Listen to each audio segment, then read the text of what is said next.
Comparative literature moves beyond the nation state framework, embracing multilingualism, translation, and cross cultural dialogue as well. It draws upon diverse critical theories to explore how literature intersects with philosophy, history, politics, and arts. Ultimately, it fosters a deeper understanding of global circulation of narratives and their embedded values.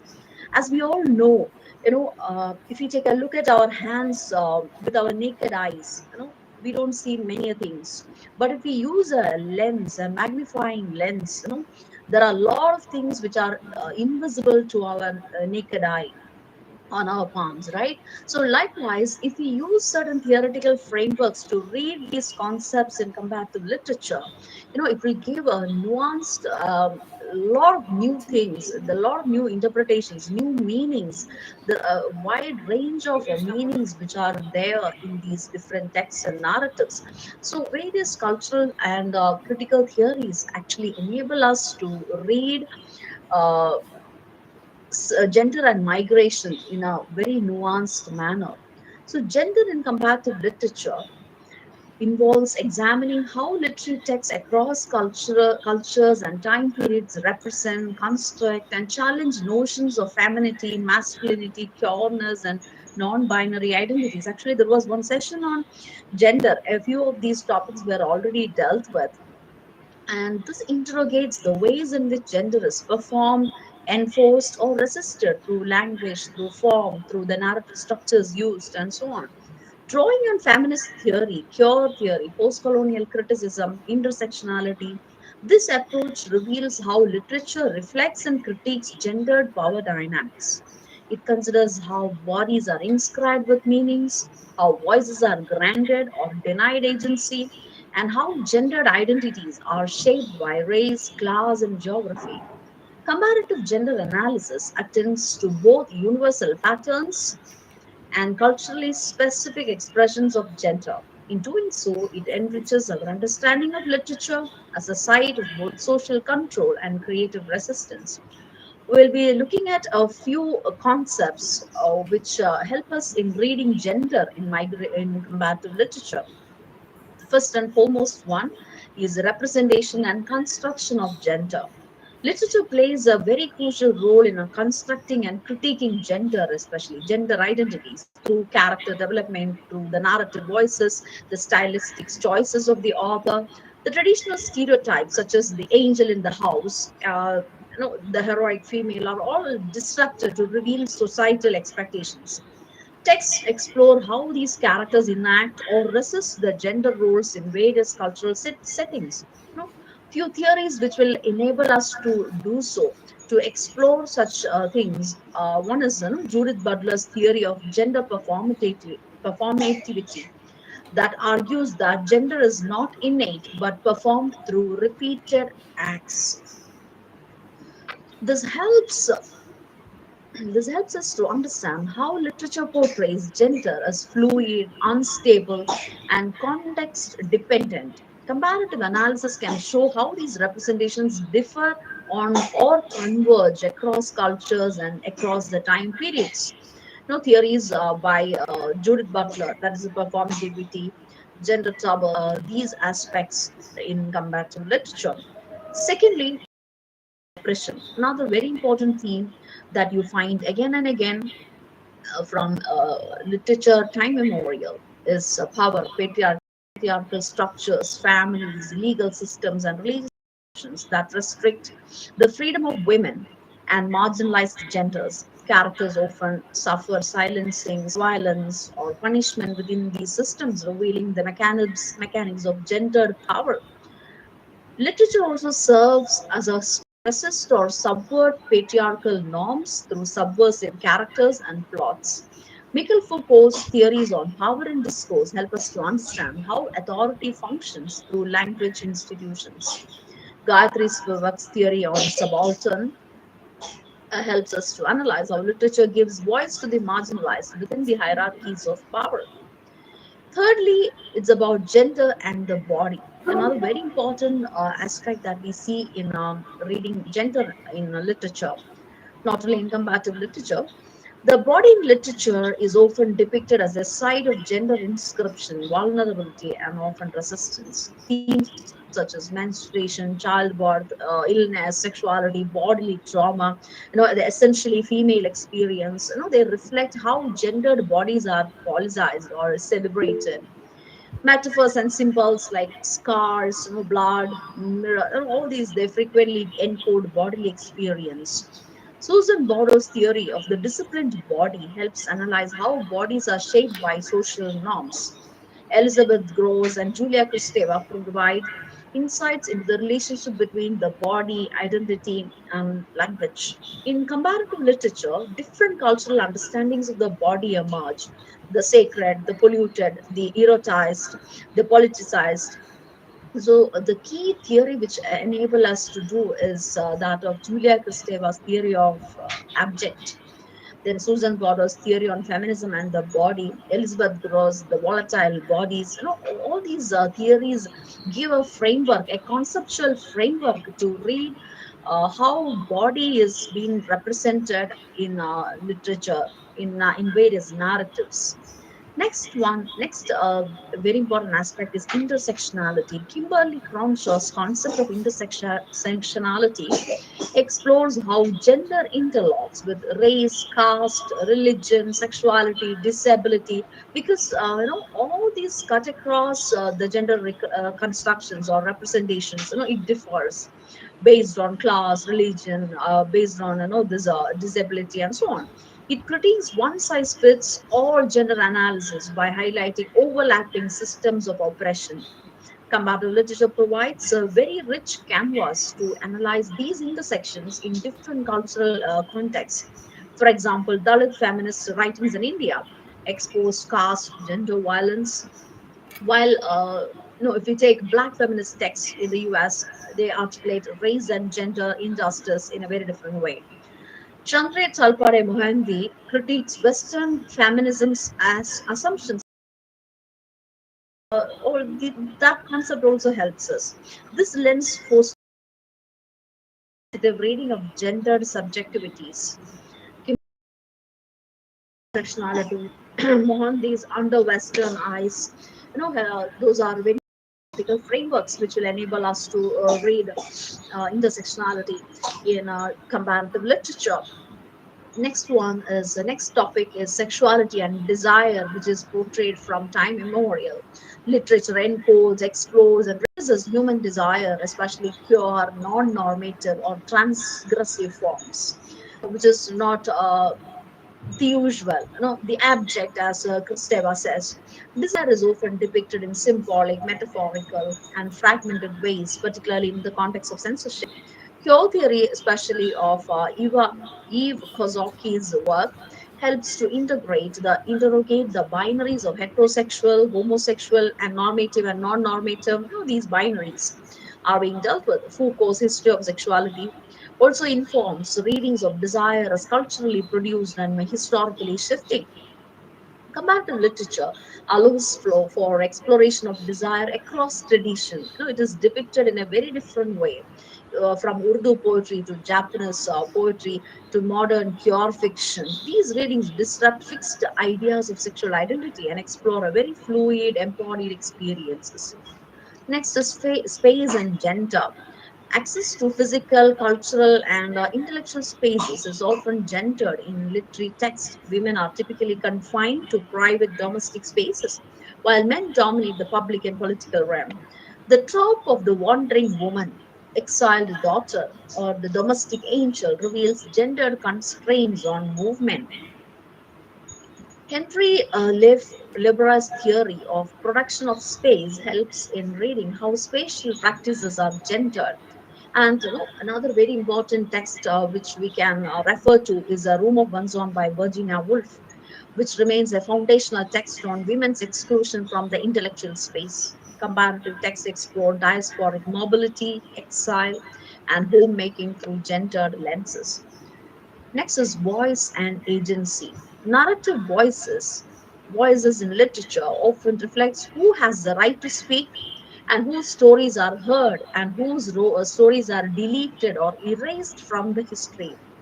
The women, queer or subaltern characters, frequently reclaim agency through storytelling, through letters, through diaries, through episodes, or interior monologue.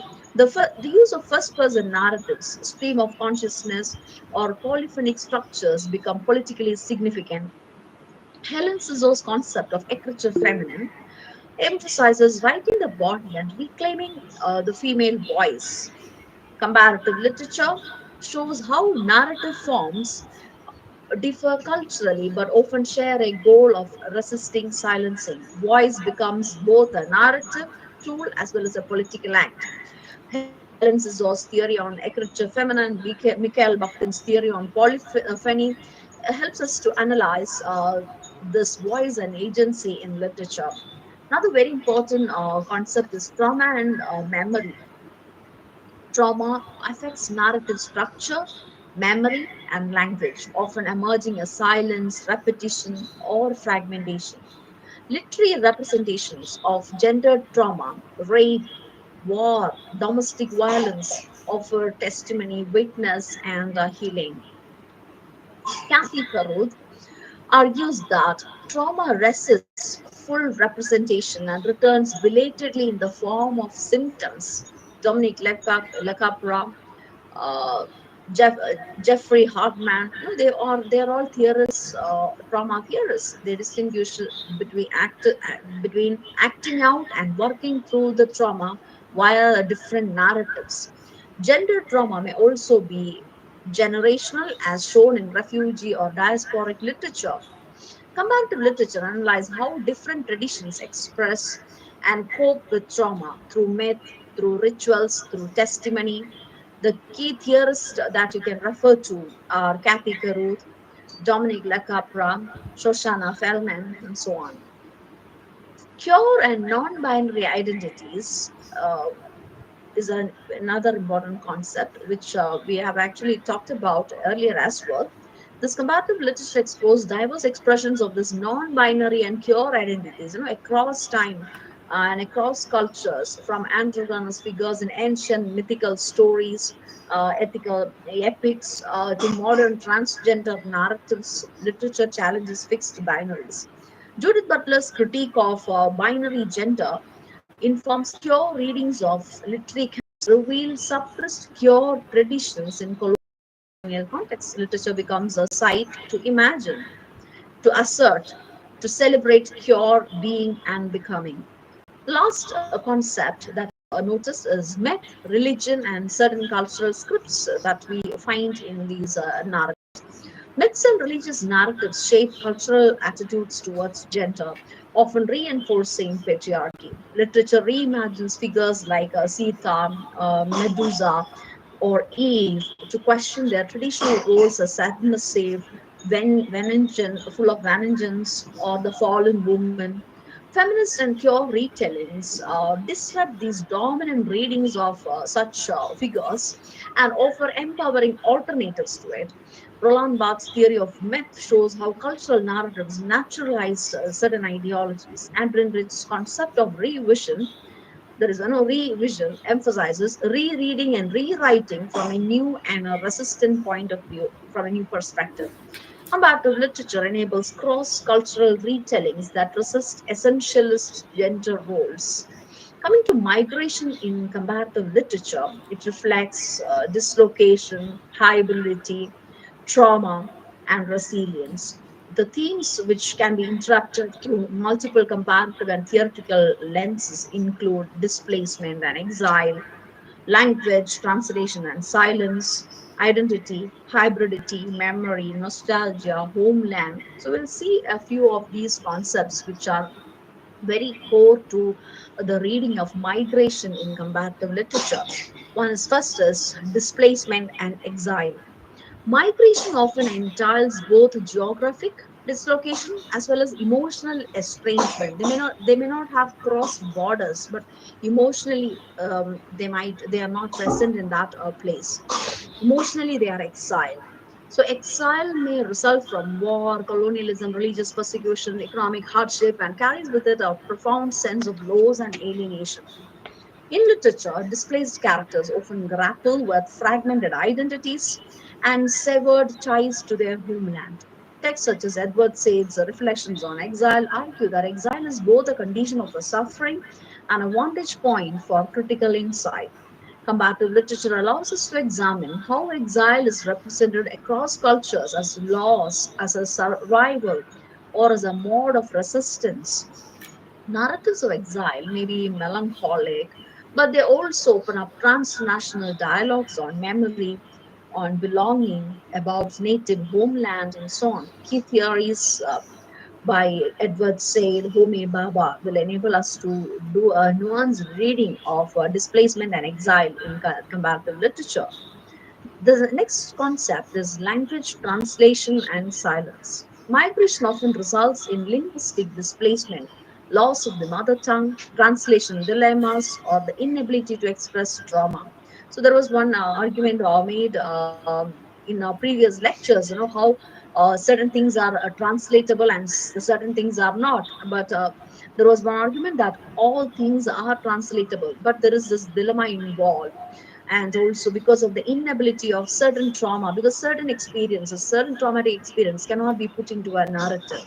Writers such as Jumbala Reed explored the intimate struggles of negotiating between languages and cultures.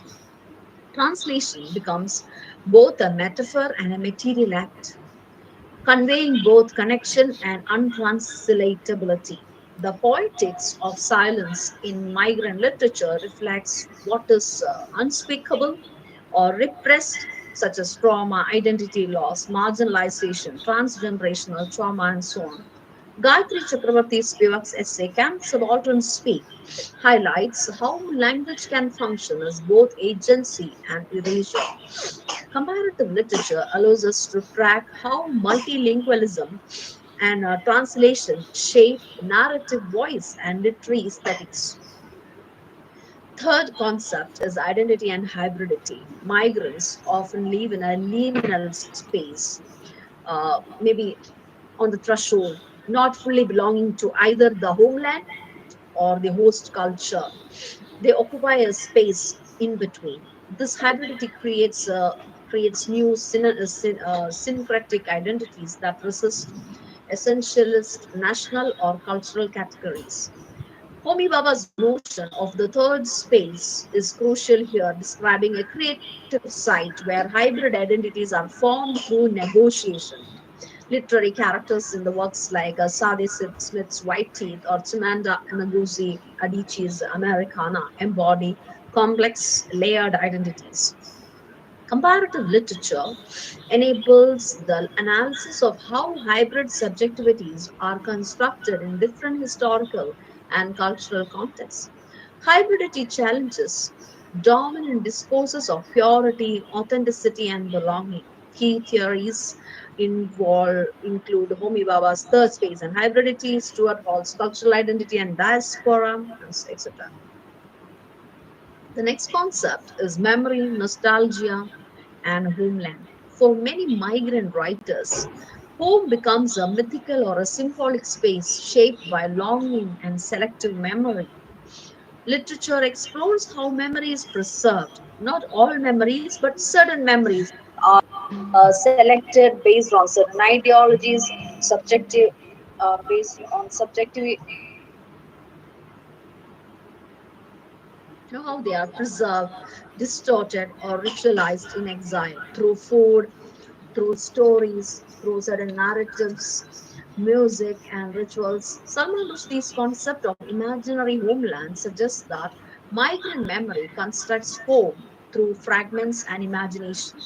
This nostalgia may be melancholic or empowering, often creating a tension between past and present.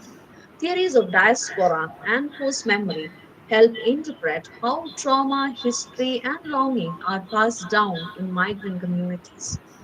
Comparative literary readings examine how different cultures negotiate the tension between remembering and moving forward.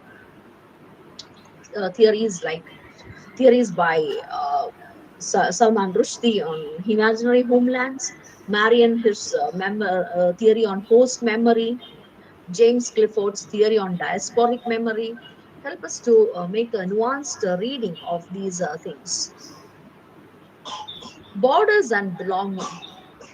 Borders are not just geopolitical lines, but symbolic markers of identity, legality, and exclusion. Migrant literature often critiques the violence of border regimes, detention, statelessness, refugee camps, invisibility, insignificance. In Mohsin Hamid's Exit West, borders dissolve into metaphor, questioning ideas of fixed belonging and rootedness. The concept of bare life by Giorgio Agamben examines how refugees exist outside the protection of law or nation, outside the mainstream narrative, outside the dominant ideology. Comparative literature helps illuminate how different texts and cultures imagine belonging through family, through language, through history, through resistance, how um, they imagine belonging to a particular space. This theme is central to understanding of contemporary global crisis of migration, nationalism, of citizenship, and so on. Intersection, when we come to this, so we have seen certain concepts in gender, in reading gender, and certain concepts in reading migration as well. So when we come to the intersection of gender and migration, it reveals that the experiences of displacement, border crossing, and resentment are profoundly shaped by gendered structures and social expectations. Migrants do not enter into new geographies as abstract individuals. They carry with them embodied identities that are read and regulated into the new system of power. Comparative literature, with its cross cultural and transnational lens, enables a nuanced reading of how gendered migration is represented in diverse literary traditions and how literature becomes a site for articulating these layered experiences. Gendered migration experiences differ markedly by generalized accounts of migration, often highlighting the structural inequalities that women, non binary individuals, pure migrants, etc. face. Female migrants are frequently relegated to undervalued domestic roles such as caretaking or housekeeping, while also becoming targets of surveillance, control, and objectification. In many cases, women migrate alone as the heads of households or as dependents whose autonomy is restricted. In literature, such experiences are often rendered through silence, fragmented memory, or testimonial narration. Texts like The House of the Spirits by Isabel Allende or The God of Small Things by Arundhati Roy gesture toward the silent burdens women carry across generations, including those shaped by displacement and exile. Sexual and racial violence in migration is another recurring theme in literary portrayals, especially in refugee narratives, in post colonial migration literature. Female and pure migrants, particularly from racialized communities, are at heightened risk of violence at border zones, in detention centers, and even within the migrant communities. They experience trauma and torture. Comparative literature provides space to examine how texts from different parts of the world portray these intersections of bodily violation and cultural erasure. For example, American Dirt by Janine Cummins and Home Fire by Camilla Shamsay, which talks about the UK park transnational context, depict how border crossing becomes not just a geographic act but a site of bodily vulnerability and ideological politicizing, especially for women whose bodies are politicized or rendered as disposable. Migrant motherhood and reproductive loss represent one of the most emotionally and ethically complex aspects of gendered migration. Literary narratives often depict mothers separated from their children due to legal systems, due to economic necessity. They are forced to cross borders for a better employment, leaving behind the feeding child back in the homeland, then or because of war. So, in some contexts, some texts in others, she becomes a fragmented figure haunted by guilt, and power. Migrant literature often critiques the way nation states view migrant mothers either as burdens or as undesirable recruiters. A comparative reading of The Joy Luck Club by Amy Tan and also Breast Stories by Maheshwara Devi reveals different cultural articulations of maternal suffering and resilience in migration and class displacement. Pure migration and invisibility adds another layer to this intersection, focusing on individuals who migrate to escape persecution or to seek spaces where their identities may be more freely expressed. However, pure migrants often encounter a very different kind of invisibility, racialized within cure spaces, cured within the mere migrant communities. They are, not only doubly marginalized, they were triply or they're four times or five times being marginalized. Literature from diasporic cure writers often captures this doubleness of alienation. For example, the novel On Earth We Are Briefly Gorgeous is a poignant example of how queer identity intersects with refugee memory, language loss, and inherited trauma. Similarly, Sham Selvadurai's Funny Boy explores queerness in the context of civil war and ethnic displacement in Sri Lanka, where migration is both an escape and also a source of dislocation from community, home, and desire. Comparative examples from global literatures enrich our understanding of how gendered and migratory experiences vary yet echo across the borders. For example, African diasporic women's narratives such as Chimenda Ngozi Adichie's Americanum explore the negotiation of race, beauty, and belonging in Western spaces. In Latin American fiction, authors like Valeria uh, in the work Lost Children Archive foreground the ethical crisis surrounding undocumented children and family separation. South Asian migrant narratives by writers like Jumbala, Remina Alexander, Kamala Samse trace how migration affects memory, language, and gender performance across generations. In Middle Eastern literature, texts like Susan Abul Hawa's Mornings in Janin portray Palestinian exile, and this was mentioned before, and womanhood as interconnected histories of loss and endurance. These comparative readings demonstrate how literature serves as both an archive and a form of resistance, making visible the lived realities of gendered migration. Uh, to conclude this, I would suggest that, or we'll take a look at why comparative literature matters.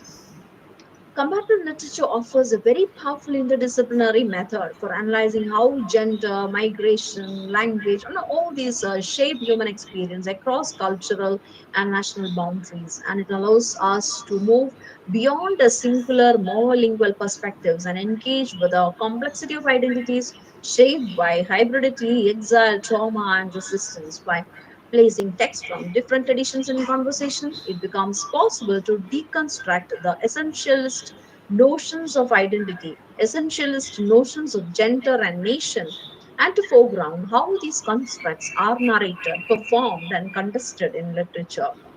Through critical frameworks ranging from post colonial and trauma theory to cure and decolonial approaches, comparative literature recovers marginalized voices that are often erased from dominant literary canons.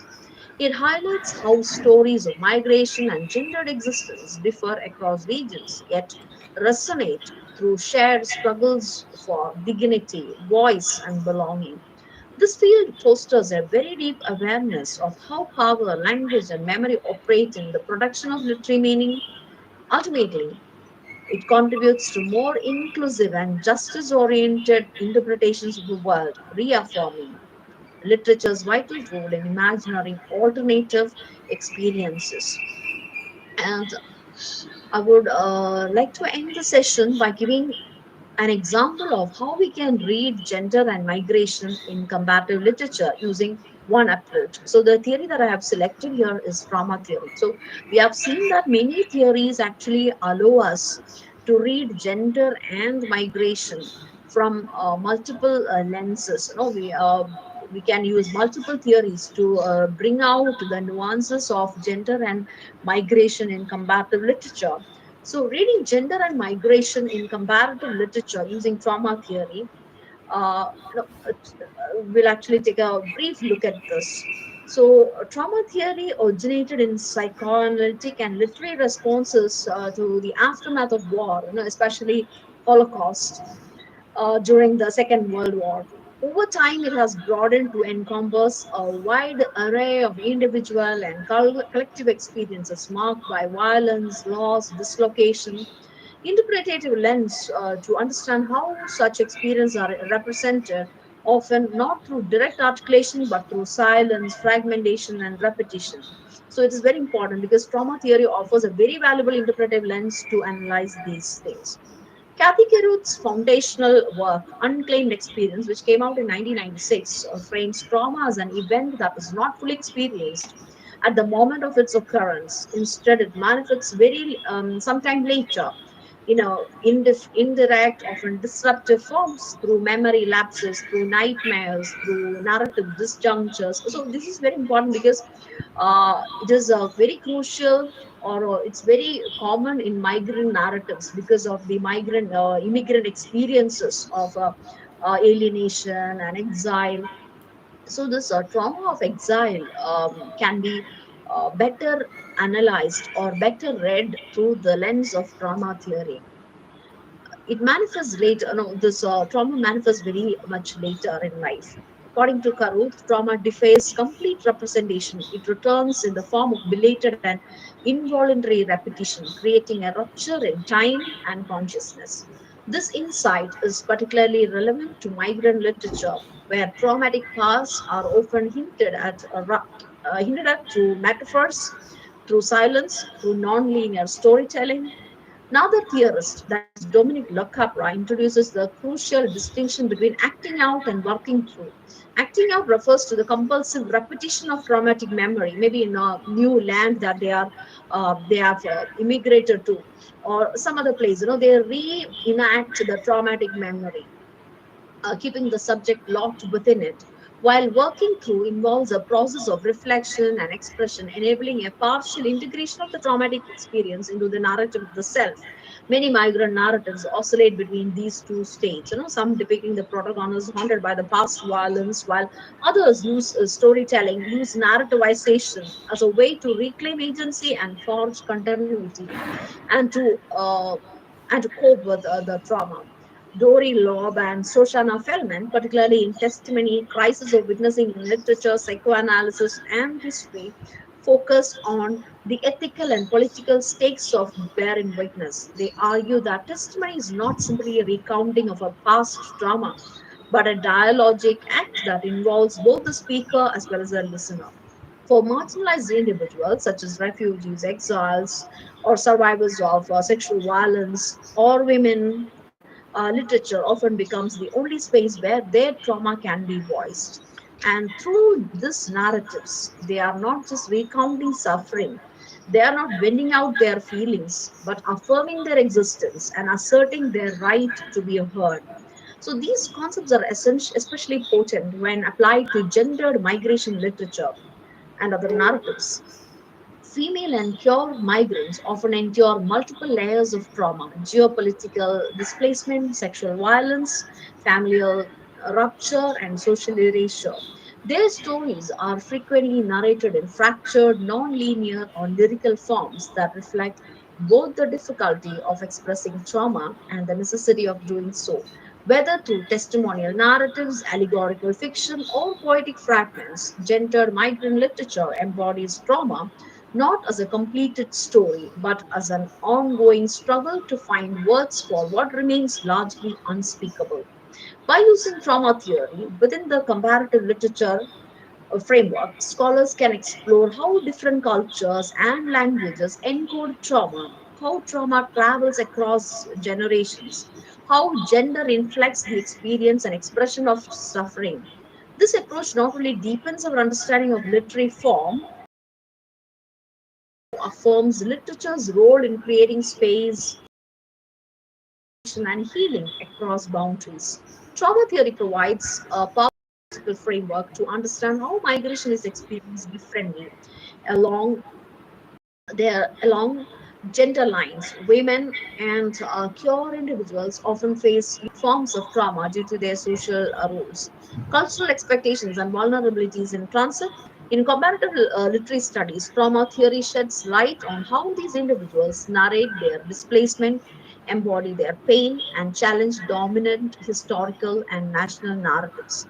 Few concepts that you can take a look at while using trauma theory to read these narratives are: one is displacement and fragmentation, intergenerational trauma and migrant memory. Then you can take a look at violence, statelessness, and gendered refugee narrative strategies that is used or adopted in the writing of trauma, and also about the cultural specificalities. So, to talk about displacement and fragmentation, migration often results in this profound sense of psychological dislocation. For example, in The Namesake by Chumba Lahiri, Ashina's experience of cultural isolation and dislocation in America is not overtly dramatized, but portrayed through her restrained voice, quiet rituals, small acts of endurance. So her trauma is encoded in ordinary through food, letters, loneliness, showing how migrant women's suffering is often silenced and normalized within domestic spaces. This kind of narrative silence begins with Kathy Carruth's theory of trauma, where the unspeakable returns through repetition and gaps rather than direct recollection, because it is not the normal memory.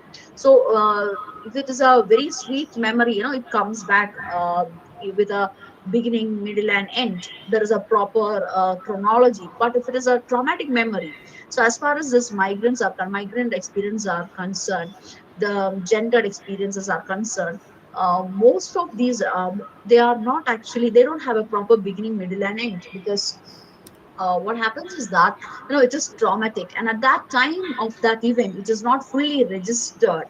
So after a point of time, it comes back belatedly in the form of gaps, in the form of said repetition. uh, so these theories, the theories of Kathy Carew, the Shoshana Feldman, actually help us to read such narratives on repetition, on gaps, and why that sort of thing happens. Intergenerational trauma and migrant memory is yet another concept that you can come across while reading gender and migration in literature within the framework of trauma theory. Trauma in migration is rarely confined to a single individual.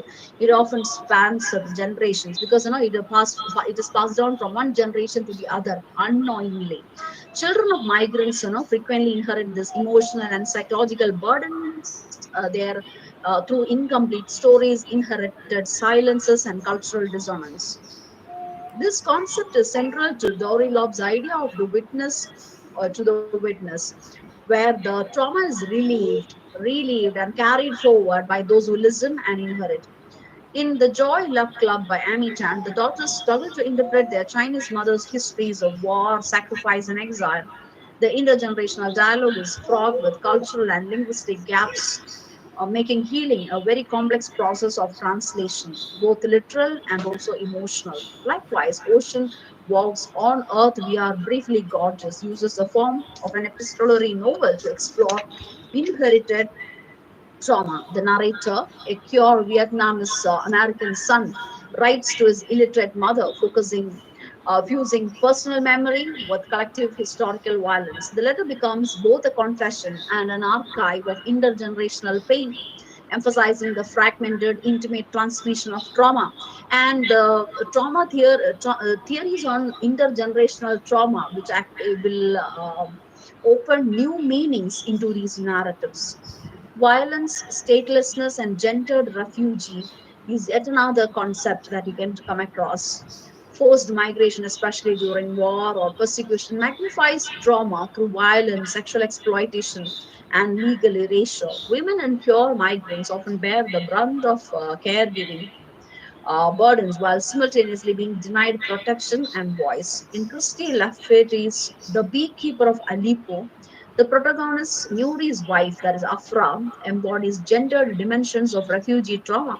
She loses her sight not from physical injury but from psychological shock, a powerful metaphor for the invisibilization of female suffering, how female suffering is overlooked.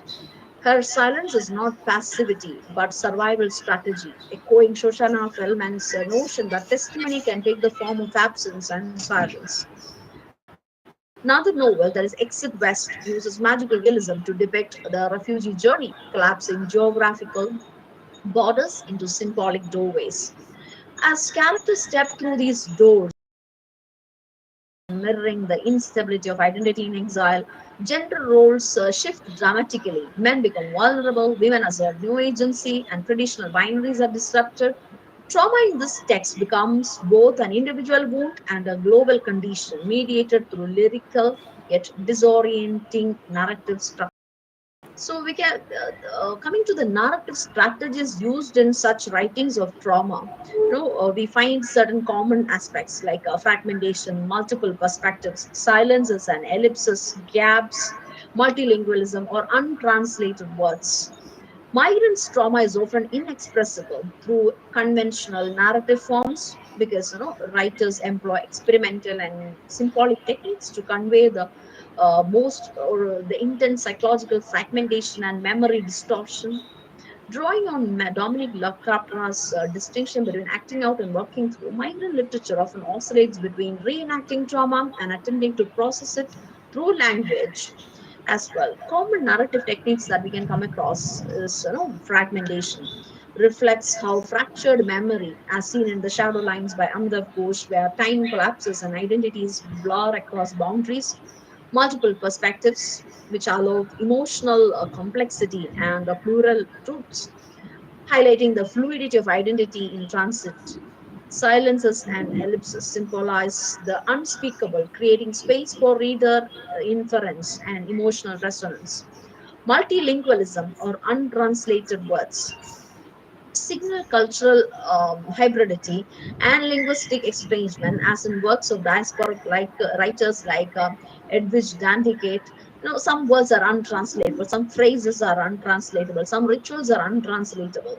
These strategies not only challenge linear realism but also demand a more empathetic and participatory reading, in line with trauma theory's emphasis on witness and recognition. One of comparative literature's key strengths lies in its ability to explore how trauma is culturally coded and narrated differently across societies. Trauma is not universally expressed in a unique manner or in a single manner. It draws on culturally specific forms of expression, oral tradition, allegory, religious symbolism, or poetic fragmentation. For instance, Amrita Pritam's Pinjar narrates the partition of India through the life of Puro, a Hindu woman abducted by a Muslim man. Her personal trauma is inextricably linked with the nation's disintegration, making her body a metaphor for the fractured motherland. In contrast, Bosnian war literature, like that of Slavenka, often employs stark realist testimonies to convey the brutality of the ethnic violence and exile in Bosnia, the genocide in Bosnia. By comparing such texts, scholars can observe both the universality and particularity of a gendered migratory trauma, how similar experiences are shaped by distinct cultural, linguistic, and historical frameworks. This narrative lens aligns with the post-colonial trauma theory, which cautions against homogenizing victimhood and emphasizing situated knowledge. Using trauma theory in comparative literature enables a nuanced reading of migrant experience, especially for gendered and marginalized subjects. It draws attention to silence, ruptures, and resistance that conventional literary analysis might overlook. It also reaffirms and affirms the power of literature as both a testimonial and transformative act, a way of remembering, grieving, and imagining new possibilities of belonging. Through fragmented forms, hybrid identities, and intergenerational memories, migrant narratives challenge dominant histories and recover voices at the margins. Comparative literature, with its cross cultural reach and sensitivity to difference, offers an ideal platform to explore these dynamics, making visible the complex interplay of trauma, gender, and migration in a globalized world. Trauma theory offers a very powerful tool for understanding how literature represents the emotional and the psychological costs of migration. When migration is viewed through the lens of gender, traumatic dimensions become even more layered, affected by violence, cultural roles, and legal invisibility. Comparative literature, in turn, enriches trauma analysis by showing how these experiences differ across cultures and historic moments. By bringing these frameworks together, we can better understand how literature gives voice to those who have been displaced, silenced, or erased, or deleted from memory, deleted from the mainstream society. And in doing so, we not only analyze the text but also bear witness to the ongoing human cost of global migration as well.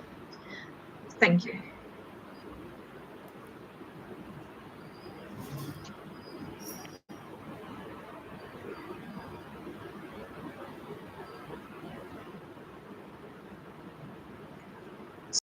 This forward, we can have a discussion. If you have point contributions to make, please do so.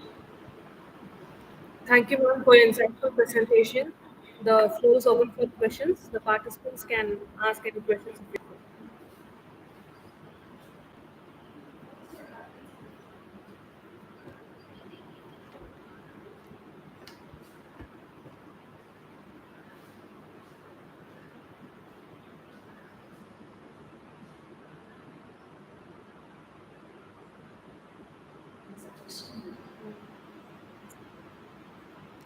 Ma'am, we do have a question in the chat box.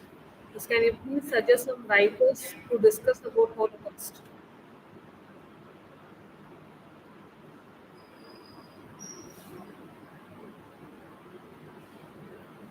Let me check 1 second. Give me a second.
All right. So, is it the writers, Holocaust writers on Holocaust or critics on Holocaust? So, either of these, you find a lot of Holocaust writers across the world. You know, you have Holocaust writers in Canada. You have Canadian Jewish writers, U.S. Jewish writers, survivor writers. Actually, this trauma theory developed as an academic discipline after this Holocaust narratives became very popular in the 90s. No, that was a time when trauma theory became a separate academic discipline in the West. Initially, it was the Holocaust narratives. And coming to the authors, survivor narratives from Canada, you have Shava Rosenfarb, who herself is a survivor, and who she has written a collection of stories, again titled Survivors, and there are other works as well. Then you find Adela Weissman, again a Canadian writer, woman writer. Then Anne Michels is another writer. So they were actually second generation survivors. They were not directly involved in the Holocaust, but their parents were. And so even then, in their writings, you find this intergenerational transmission of trauma. So, especially these theorists, many of the theorists like Jeffrey Hartman, Shoshana Fellman, Dominic Lecapra, they actually they have directly connected traumatic experience with Holocaust. So, if you take a look at these theories, you'll get to know more about Holocaust and about Holocaust narratives as well. I hope the answer is clear, and if you want more clarifications, you can ask.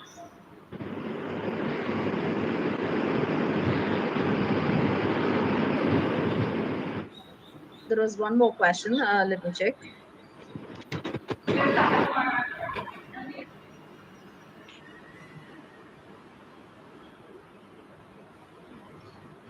Yes, ma'am, we do have one more question. Um, how does depiction of trauma change? How the depiction of trauma change when it is performed on screen from books? Yeah, I like we cannot actually say, or I cannot actually say in one sentence, how this change happened, because when we put that into a narrative, when trauma is being put into narrative in words, it is different, and also when it is being put into visuals, it is also different. But what is important is you are putting it into a narrative.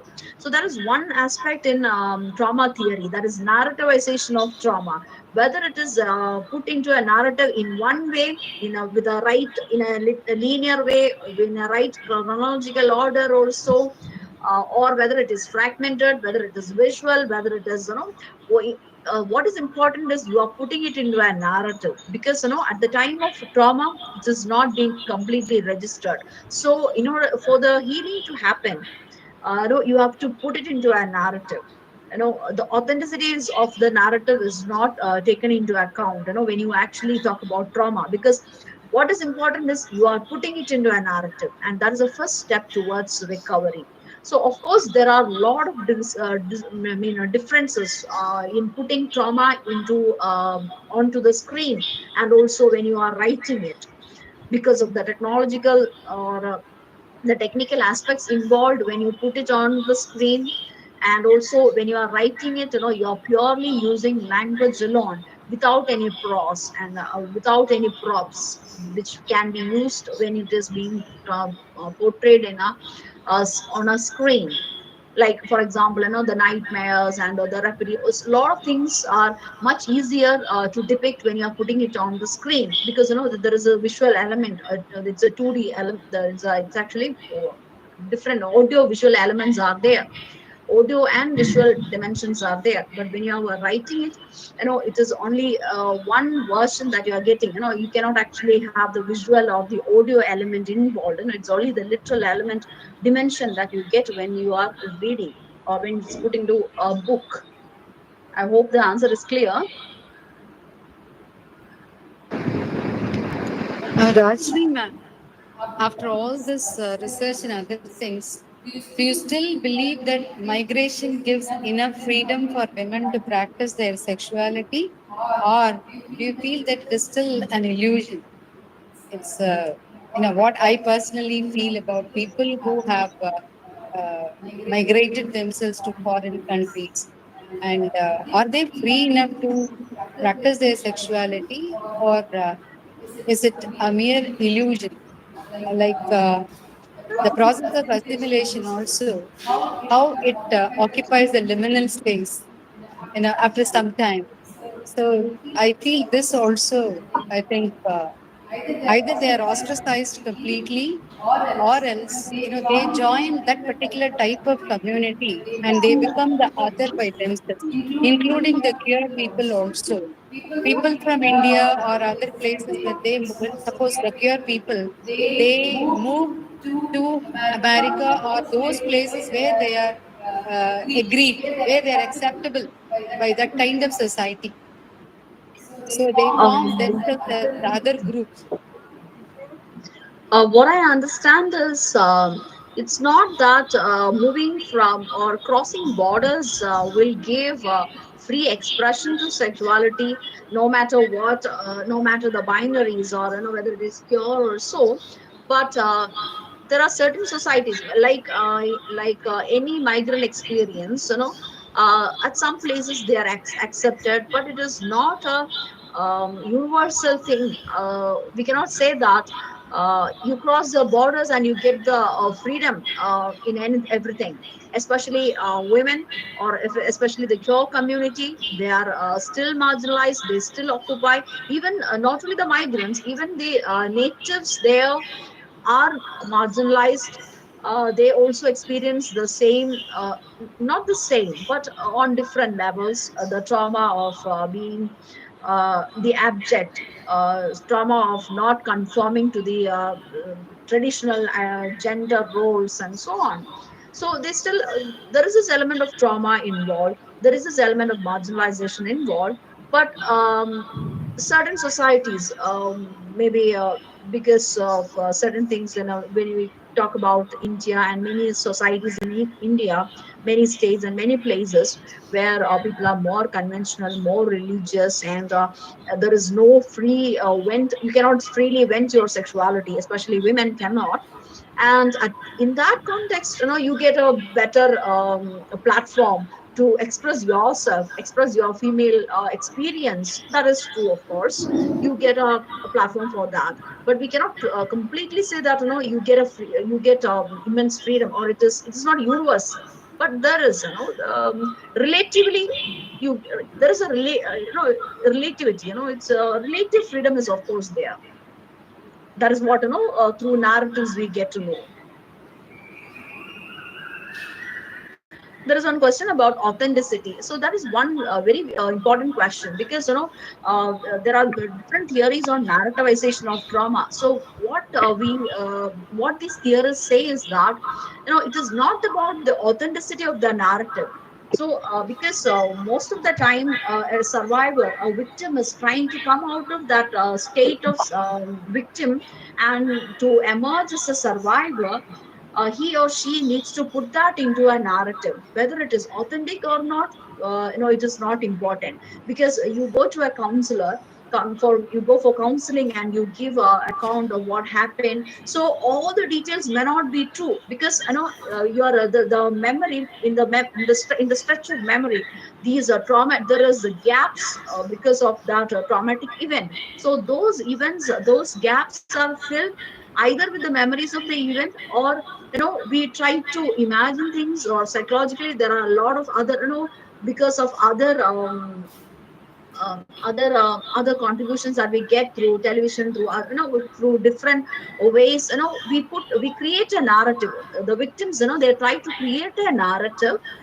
And what the theorists say is that it is not, we shouldn't be actually questioning the authenticity, or we are not after the truth. It's not about the truth. It's about working out of trauma, or you have to working through the trauma, so that you are not putting it into a narrative, so that you can work through it out, and you emerge as a survivor, and you stop being a victim and become a survivor.